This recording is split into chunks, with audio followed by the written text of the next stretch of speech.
Assalamu alaikum. My name is Salma Khan. So I'm a PhD fourth year student. In fact, I would say my fifth year will just start in a few, maybe in a few days. I'm doing PhD in economics, and my specialization is in microeconomics. And in microeconomics, I'll be doing my research in labor and development economics. So my main work is basically on migration, and I'm using Stata, I have used Stata in Pakistan way back home as well when I was doing my research over there. But over here, I have started to use Stata as a code generating software. Over there, we did not use to generate the codes. Instead, we would just use the direct commands to run the regression. So I have been using Stata for quite a long time now. And today we talked about the introduction to Stata. It was just the basics and how to just start with the Stata. But yes, inshallah, in future, we can plan to kind of organize sessions and how to proceed with each session. And because there is this merging the data sets and appending the data sets that are the two most important kind of analysis that are run through Stata, and it will be of very much help to all the students who will just kind of listen to these sessions. So your PhD, it's fully funded by Yes. My PhD is fully funded because I'm a Fulbright scholar over here. Yeah, nice. so I'm on Fulbright scholarship. So there's Fulbright for the master's and the PhD, or the Fulbright for PhD? I'm here on a Fulbright PhD program, but Nice. in Pakistan, yes, there's a Fulbright for masters as well. That's So I hope this is kind of enough introduction, or if you Yeah. want to ask anything, it's totally up to you. Yeah. I think it's time.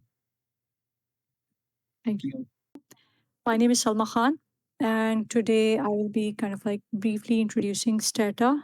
And basically, before starting this working on this particular software, so this session will be intro to Stata, and Stata is basically a paid software. If you want to use it, you have to pay for it, and it has 6 month subscription as well as 1 month subscription, depending upon the usage that you acquire it for. Plus, also, there's one more thing I would like to inform you over here is that for students, Stata software is comparatively cheaper as for if you want to purchase it as for some organization or for some workspace, but you have to provide some kind of a record or kind of a proof that you're a student. So the window that you can see on the screen for Stata, it is basically the latest software that I have purchased recently in April. It is Stata model 19.5, and students basically use this BE basic edition.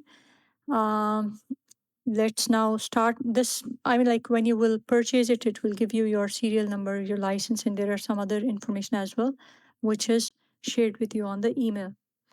So before proceeding, I would like to just tell you, you can see on the left side, there's this history section where whatever commands that you give over here in this section, they are recorded over there, and then you don't have to kind of give the commands again and again. And this bigger window in the center, this is the output window. Whatever command you give over here, the results are displayed into this output window. And on the right hand side, we can see the variables window.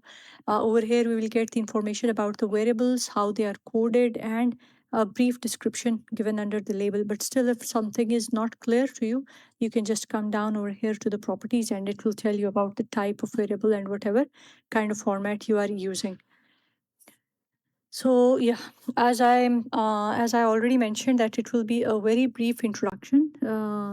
So let's just kind of in the first part is most of the times what we do is kind of let me just do one more thing.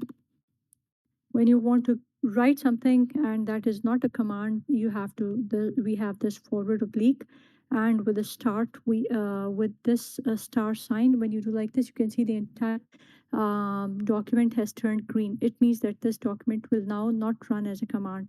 So in order to get rid of this, let's say we say that this is the practice session and it is introduction. What you do is that you again press this static button with the backslash. So this will give us the information of it. I have already prepared one for the session today. In this introduction section, before proceeding, we should always remember one thing, that before giving any command, we type the term clear. When we type the term, or when we run this clear command, what happens is that whatever is in this output window, it gets cleared. So that after that, if you want to run some command, let's say now I want to have observations that are a total number of a total of 100 observations. What happens is that I have set observations equal to 100. You can see whatever I'm typing over here, it is showing up in the output window. One more thing that I want to mention over here is that basically when you're working on the Stata software, it is better to work in the do file. I think I should have mentioned about that first, how to open the do file. For the do file, you have to click over here. As you can see, it's this do file. So over here, you do all the coding process.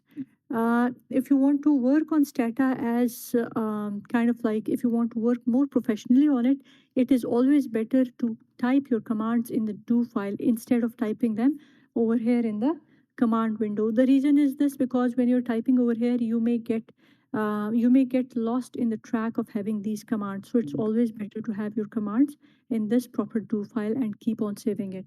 So the ID that I'm generating now is _n number of observations. It's coming into this output window again, and then just for the sake of information, I just want to create these two variables. One is age and the other one is income. So when I want to generate these two, I have just kind of like highlighted them, and this is the do command. If you press this, basically what happens is that the command is run, and now we can see we have variables ID, age, and income. If you want to see what is what are these variables showing us in the command window or in the do file, you should just write browse, or if you don't want to, it's either browse, BROWSE, or simple BR will also show you the same thing. So this is how as I type the command, gen I set observations 100, gen ID is equal to _n. What I got was that, oh, I'm sorry, I should just bring this over here. Yeah, I should.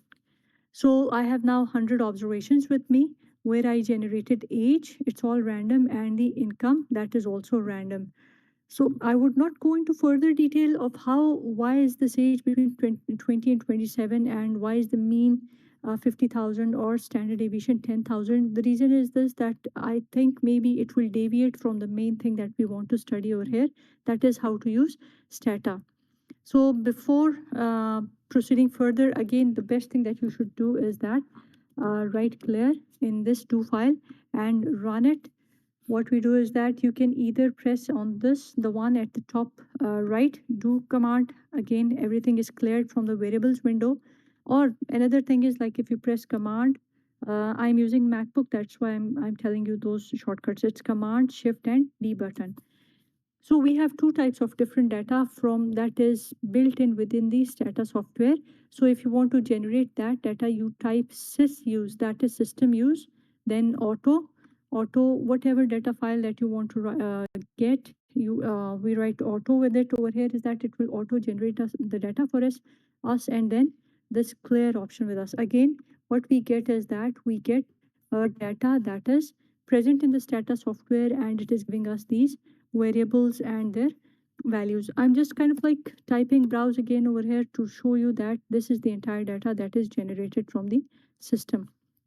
Now let's proceed to our own work that we want to do. So I have used sysuse, that is system use census data, and we will be talking about this more now in this particular session. Let's just run it, and what we get over here is that we get the data. Again, by browsing it, we get the data for different states of USA. They're all named, their abbreviations are also given, and we also know in which region which state lies, whether it is in the south, in the west, in the northeast, or the north central. Then these are different variables. If you want to know what this POP stands for, you can see that in the properties, it's population. The type is long and it is a string format. In the same way, like for every variable, if you don't understand it, you can just click on it and you can just see the properties of these variables. So similarly, we have the last variable over here is divorce. So it's the population of the, it is the data based on the population, their median age, their death rates and divorce rates, and the marriage rates. And then, of course, how we analyze it, it depends on us. So yes, now if I say how to make a file for data in this data, what you do is that the first step in proceeding with working on these files, because it's not that you have to take the data from the system all the time, you have to use that data that is now saved on your computer. So over here in the document section, you can see I have made a folder that is named as data. Okay, sorry, not data, practice. What we do is that the first thing that every researcher who uses data is they should make different folders named as data, do, graphs, and log. In data, we will save the data files. In do, we will save the command files. In graphs, whatever graphs we make, they will be saved. And log is whatever commands that we give to data, they are saved over here. Because sometimes what happens is that we make many changes to the do file, but whatever whatever commands you had given previously, they will be saved over here. Even if you change your do file, then you can change that in the some by some other name in the same log file. So we will be using this practice document. So why have I shown you this? Now let's come over here. As we can see that the first command that should be used is use. What we are doing is that we are using the census data. If you can see that, the census data, we will not have to type again and again that sys census comma clear. No. Where is that census data saved in our system? This is the path of my folder in which I have saved the census data. That is users. Then it's my system is named as Salma Khan. And then in the document section, I have saved the data in the practice folder. And in the practice folder, if you go to the data folder, you will find the census data. Let's just try it out. Select this entire folder, this entire path, and click on do.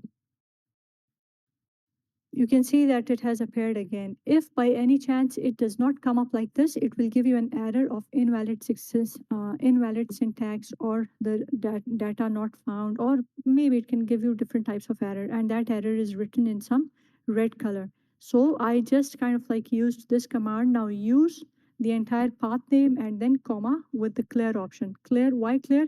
Because earlier we had opened this file as well. If I had not written this clear, what would have happened? It would not have opened the file. It would have said that the file is already open. Got it? So yeah, let's move on to our next command. It is capture lock close. What does capture lock close means? Of course, we have just started this particular file now, but sometimes when we are working again and again on some data, we are capturing the log files of that data. So over here we are saying like close all the other logs. Log is the commands that are saved into a certain folder. So this is again something that I recommend should be run before you proceed with any analysis. And everything that you do, it will show up over here. If it shows up in this black color, it means you're going fine. If something red shows over here, then it should not work. Then it means you have done some mistake. So now another very important thing over here is that you should always define your main path, because our main path over here is users, Salma Khan, document, and practice. So data and census is not our main path. Why? Because in this practice folder, we have a folder data, and in that we have census. But in the practice folder, we also have graphs. In the practice folder, we also have do files. In the practice folder, we also have the log files. So therefore, it is always very important to run this global main path as well. I think I should use this particular command so that you get a better idea instead of using a shortcut. So now we have built our global main path. Now, whatever work we will be doing with our file, it will be saved into that particular main path. This is global main path. That is whatever we'll be doing, it will be then distributed into different folders. Now I have written log using main path. When I have written main path, it is saying that it is referring to this entire path, okay, from users to Salma Khan document practice. And then what I've written log, that is in the main path, whatever I do, please log that into the log folder as practice underscore session. Got got it? And dot log is basically the kind of like the format in which the log path is saved. Just like for data, we use DTA. For the graphs, we use PNG or PDF. For the log, it is .log. Now let's run this. So these are the main steps. So now we have defined where our log should be saved. And then the next step over here is that now we have the log data as log data. The local data, our data will be saved in whatever data now we use. It will be saved in the main path, and in the main path it will be saved in the data folder. And next, yes, let's just do this last step as well. So we have displayed the main path given the data as well. So it has, if you can see that display $sign main path data, it is giving us the main path that starts from users to practice, and then we have written data that it is saying that your data is saved in in this particular sequence in these folders. And last but not least, let's just kind of like run this as well. So in the display, we have this, and the data, when you save data further, that's something that I will talk about in the future. This is kind of like the way how it should be saved in this particular format, given the hyphens or the commas. Yes, let's start now. So now what I'm doing over here is that I'm just kind of like writing use, then dollar main path, then data census. Instead of writing this entire stuff, what we are doing is that we are taking the data from the main path, and the name of the data is census in the data folder. Let's just see how it works now. It has opened over here. Got it? Yeah. So if you want to know what variables are present, what are their characteristics, just type code book. Okay, let's do one more thing. Instead of, I just want to kind of like make it clear that whatever we are doing over there is happening over here. You can do that over here as well in the commands window as well. So like the code book kind of like describes each and every variable in detail. Let's start from here. So it is saying that state is a string variable, and it has 50 unique values. That is, each state is a separate state. No state has been repeated. Examples, it will give you simple examples like of Georgia, Maryland, Nevada, and there is no missing value. Then if we talk about, I'll not go through all, but let's go through just one and two. So let's come to this one, the third one, region. Now region is a numeric variable. That is, it is an integer. State is a string value, its names are mentioned, but what happens over here is that region is basically a numeric variable.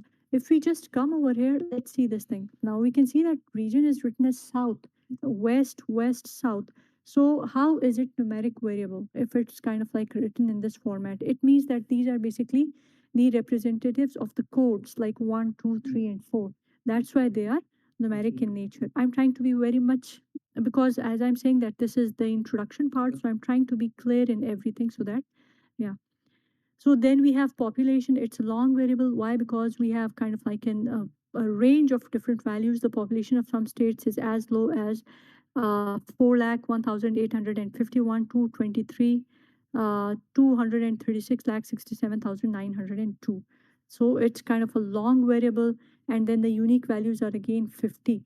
Why 50? Because we have 15 states, so each population is for each state, and these are different percentiles. So this is how the code book command works, and it will explain you the entire data. So it's always better to start with the code book to know what kind of variables are there in our data. If you want to just kind of summarize every variable as well, you can run that command as well.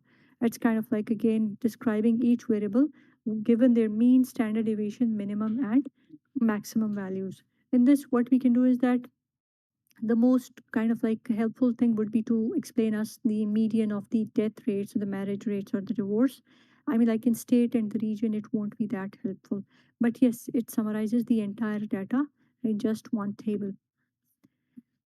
And then if you want to, sometimes what happens is that over here, the names of the variables are very clear, like it's pop, it's pop IT5. Sometimes what happens is that they are written as like S1246, and over here we have population less than 5. So what we do is that I think it's the same like as we do in R as well. We start renaming the variables. So what I've done over here is that I have renamed the population variable as, so over here, the population is POP. What you do is that you write rename, then POP, the variable that you want to rename, and then write the other name that you want to assign to population.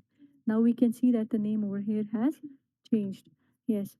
So let's, this is how you can rename the entire, if you want to rename the entire data set, that's up to you, or if you just want to rename the variables that you want to use. But this is the way how to rename them. Then let's start understanding, like we talked about the region variable. Let's write TA stands for tab, basically TAB. That is tabulate. You can write TA or TAB. And let's talk about region. So it is telling us that there are 4 different regions that have been talked about here: Northeast, North Central, South, and West. But we know that this variable is not a string variable, it is a integer. So let's do one more thing. Tab region. What you have to do is that insert a comma, missing NOL. NOL means no label, and missing means if by any chance, although through the code book we know that there's no value missing over here.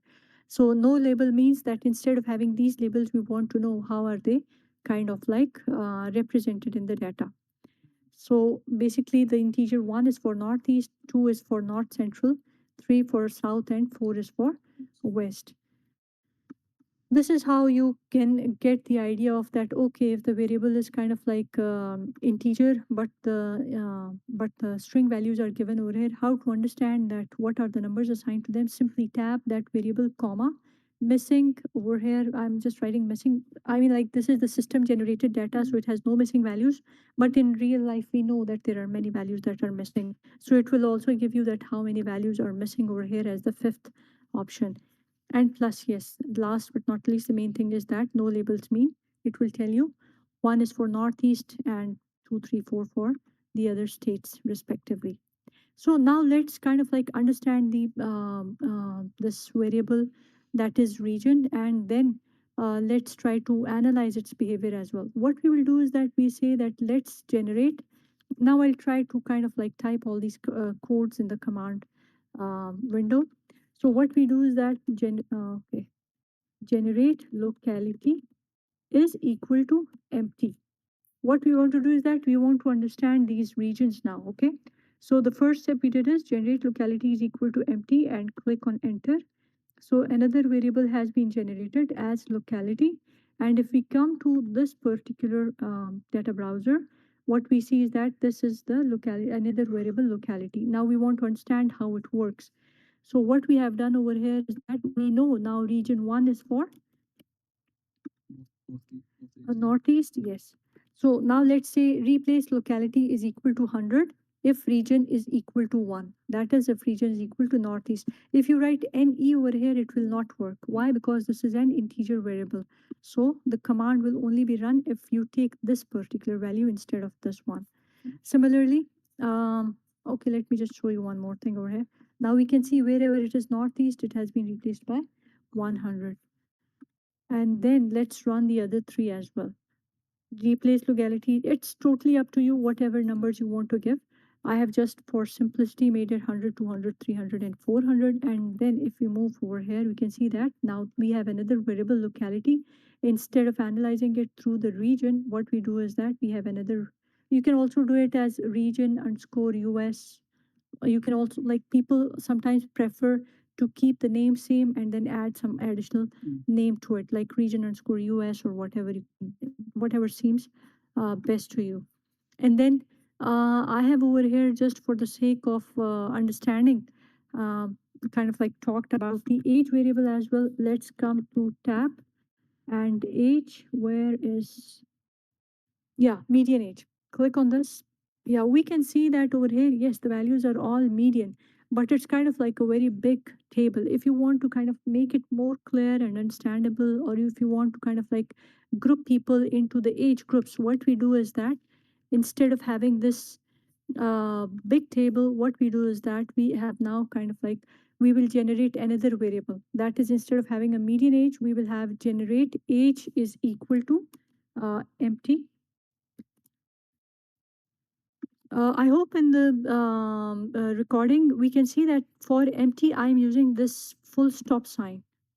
Okay, so generate age is equal to empty. What we get another variable that we have created now, and then also we can see that it's because it's a median age, it's given in a proper sequence. It is starting from 24.20 to 34.70 in order to further like cluster into different age groups. So what I've done is replace age is equal to 10 if median age is greater than equal to 24.20. I'm basically talking about line 52, and median age is less than equal to 28.98. What will happen is that it will group all these age groups into age is equal to 10. Can you see this? Yeah. Whoever lies between this particular group, that is whose median age is from 24.20 to 28.90, they will all be now assigned a number 10. Similarly, number 20 will be assigned to the other group, then the third group and the fourth group. And therefore, by doing so, what we get is we get another variable with its own unique values, that is 20, 10, 30, and 40. Okay. So this is how we kind of like use these simple commands. Then after that, just for the sake of simplicity, again, this data is very simple. It has no duplicates. It has no missing values. If by any chance you feel that like for one variable, more than one, like there are more than one values for different variables, what will happen is that you have to run the duplicates report over here. It's 0. It means that no value is duplicate. If by any chance there is anything that is duplicate in your data, you can also list them. Although we know if it's 0 over here, there's no need to list it. But as just for explanation, it's kind of like, and if you want to report any variable that has duplicates and you know about that, you can just write duplicates report and state. This is how it works. And last but not the least, if we move on to the graphical analysis, let's talk about the simple histogram. Now we have a variable where we have this particular variable, which is population 5 underscore 17. That is the population of individuals who are from 5 to 17 years of age. The graph is very simple. It is just type hist population this, and you will get this graph. So if you want to save this graph, what you have to do next is, yeah, I think we should do this. This is an important thing. Just write graph, export, okay? Then you have this inverted commas open. If you can see another kind of like a symbol right above the tab on your laptop, so click on that one. You'll get kind of like slightly slanted, the up slightly slanted kind of like symbol on the top of it. And what you do over here is that you write graphs, because we have one folder named as graphs in the practice folder. And then after that, whatever name you want to give it, you want to give it a name as histogram underscore population 5 to 17 years. Dot, you can save it as PDF, you can save it as PNG, it is all up to you. And then do, yeah, one more thing. You have to write replace as well over here, because when you'll be working again and again over it, it will kind of like replace and be saved in the same folder. If it is saved properly into that particular folder, it means that it would show up over here. Now our graph has been saved in the folder that is the main path till practice, and then over here we can see that it has taken up the path of do file and then histogram underscore population. So actually it should be saved into the graphs folder, but there's a reason behind it, because we have been working on do again and again, so it is kind of like catching up the do folder. Then what we'll do over here is that you have to just simply write over here this particular global main path entire, and then you have to write the local graphs dollar main data main path and then graphs over here. You have to kind of like type this command over here as well. for the graphs, and then it will straight away take it over there. Otherwise, there's always a mix of these folders that Stata does. But still, one should know that if you're kind of like, if you feel that your graph is lost somewhere, no, it's not lost anywhere. You just have to look over here. This is the main path, and then it says that I have saved it in the do folder. Then what you have to do is that you should go to the do folder and take it from there to be added to the graphs folder. I just want to kind of like confirm it. Yeah, can you see this? Yes. So it is saved as a PNG format. Similarly, I've just kind of like drawn two more graphs. One is, you can draw any type of graph. It's now between the number of divorces and the median age, and you can like kind of interpret it the way you want to. And then again, what you have to do is that you have to export it with any name that you want to, and then run this, and it's kind of like again saved. So it's kind of like taking this folder. Yeah. We can talk about it further as well, because like the main thing is then you have to, if it's giving you this error, what you have to do is that you have to run this command before you save the graph, so that it's straight away saved into the graphs folder. And then again you can yeah, let's just do this as well, and then let's move ahead. So this is a simple scatter plot. I mean, like for me, I always like the scatter plot more because it kind of like explains the data in a much better way. So this is the median age. We can see like at which age the divorce rates are the highest and at which age they are the lowest. There are some outliers as well over here. Last but not the least, I have just kind of like also I've tried to show you the regression variable as well. Regress. Over here, I've used the marriage and locality. Okay, let's just kind of like regress the marriage with locality. The variable is insignificant, as we can see, given the p-value 0.957. As an economist, we know how to interpret this, but the main thing over here is that for regression, just type reg, marriage, and locality. Whatever variables you want to regress, just write those variables with the either regress, type it completely simply for simplicity, or for an ease of access, it's always, you can also always write reg as well. Reg, the marriage and locality. Okay, so last but not the least over here is that, okay, if you say that I don't want to run this file again, or kind of like work, I don't want to use code book and run these kind of like codes again and again. What you do is that if you have kind of like done all your steps of kind of like coding and all this, and you have run them, they're working. In the end, what you do is that you save that this entire work with the new name, that is save. I have over here just like kind of like made it as census underscore edited, and then just run it. Let's see. Yeah, it is saved. Okay. So it has been saved into the data folder with the name census underscore edited.dta. What will happen is that if you now just use this particular folder and you run it, you don't have to do this entire stuff. It will all be kind of like into this particular folder. So this is how it works. And again, yeah, in the end, I would just like to tell you one thing. If you are using Stata, as I've always learned it and kind of like talk about, I hope it works over here as well. So your Stata commands are all correct if they can be all run in one go. If they cannot be run in one go, it means you have made many mistakes. Oh yeah, in the end, it is saying that census underscore edited cannot be opened. I think I've kind of like, Clear. yeah. Oh yes.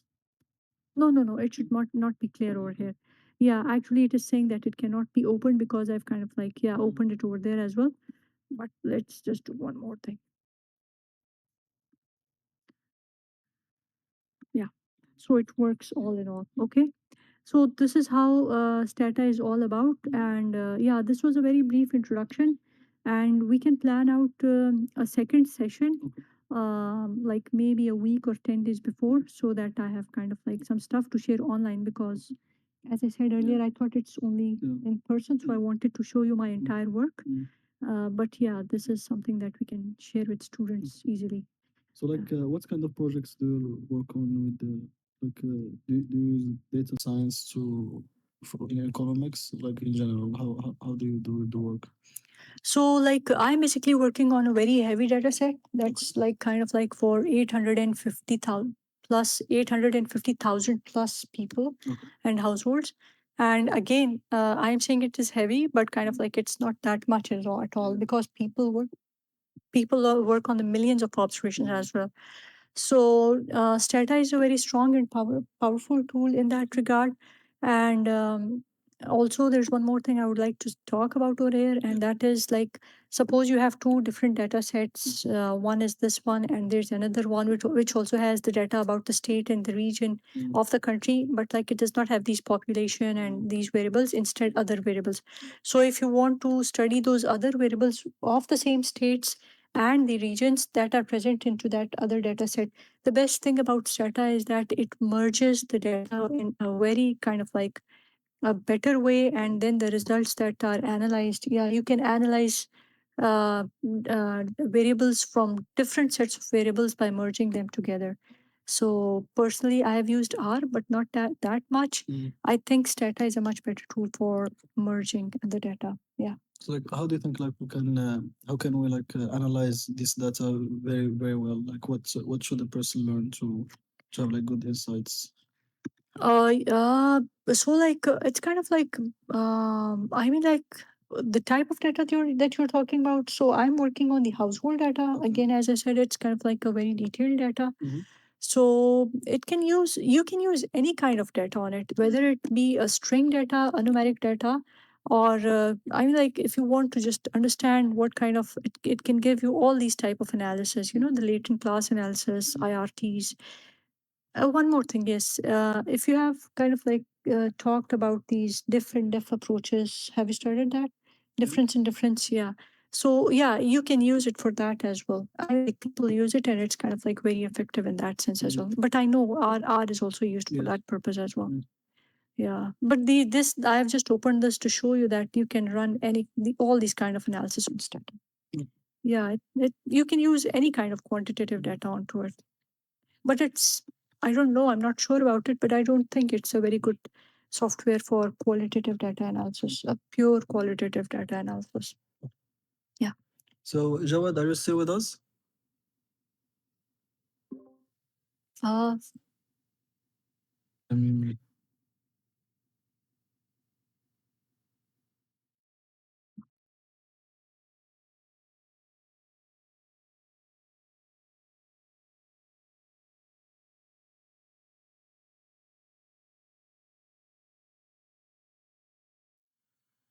Mhm.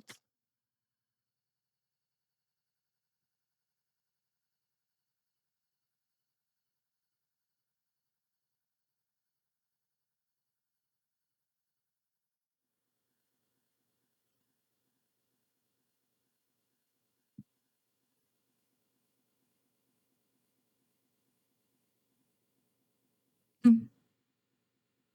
Um.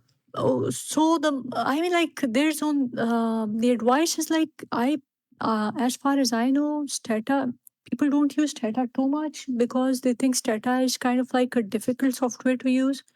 But I personally think that because I've been working on Stata for the last 2.5 years, all in all, so I personally think that data is not a difficult software at all. The only problem with it is that it is a paid software.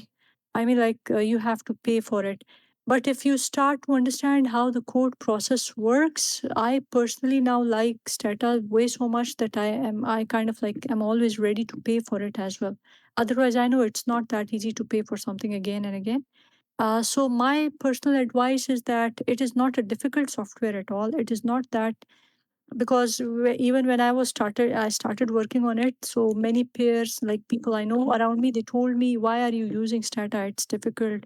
Some of the commands." But I think it's not a difficult software. The only thing is the understanding towards it. And yeah, people compare it with R most of the times, and they find R comparatively more easy. But Stata is not a difficult software. If anyone says that I'm not using it because it's kind of like much difficult in terms of coding, I would say that no, it's not like this. You just need to get used to it first, and then yeah, it's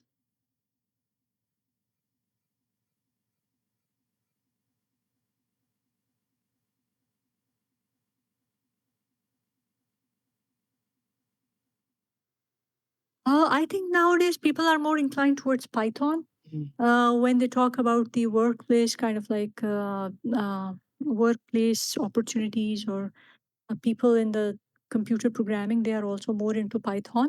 So I would say Stata is more of an economics thing, but again, this is solely my own purpose, my own personal thinking. Uh, I think people prefer Python more when they are talking about the workplace, kind of like some like distinguished factor that they know about data science. Then they more kind of like talk about Python. They don't even talk about R even then. So, but for students for the quantitative analysis, I think Stata is, because I'm using it. It's a good software. Yeah. And I would like also to ask what your experience like here studying in the US and doing your PhD. Like what's the most thing that you like like in this system here? Oh, okay. Yeah, it's a good question. So, studying in US, the best thing about US is like when we were even taking our courses, so we were not studying the theoretical aspects only. We were continuously working on these softwares. So I have used R in my courses most of the times, but for my research, I'm using Stata continuously. And so because I was always into the quantitative research, even like before coming here, in my mind it was I will work on micro as part of my research. So the best thing over here is that they will not let you be with the theory first and then all of a sudden put you into this software thing. Yeah, since our PhD has started, we have been using these softwares time and again to get used to them. Yeah, so this is something that I have not learned in Pakistan. I don't know about. Yeah. Yes. Yeah, we also have the same thing. But like I would like to also ask about the research. Like, would you recommend for someone like to go work like in the industry, or better to go into the research? Like, what kind of skills should a person have to be like to go into the research thing? Yeah, so like as a PhD student, students they mostly prefer the academia. Because of course you go through so much research and work and all this. The best, like the better options for us are academia. But I think if anyone is kind of like more into data science, I think you should go to the industry. Over there, the prospects are very high, and yeah, I mean like there, you are economic student, right? No, are you talking about the program that I'm currently in, or what I studied in my home No, country? no, your home country. In my country, I'm studying data science. Oh, okay. You should Yeah, go yeah. to as it's again my personal opinion, but industry is more suitable for you. Okay. Yeah, yeah. Because like this program that I'm here now is only for It's economic like- empowerment, Yeah. but in my home country I study data science. Oh, okay. Computers. Data science is kind of Yeah. data science is kind of like the future. Yeah. Uh, I'm like if you know data science, you have kind of like there are many you are awaiting many opportunities. Do you have any other questions, Jawad, or the others? Jawad, Yeah. Oh, thank you. So what did you say? Ah, okay. yeah. Well,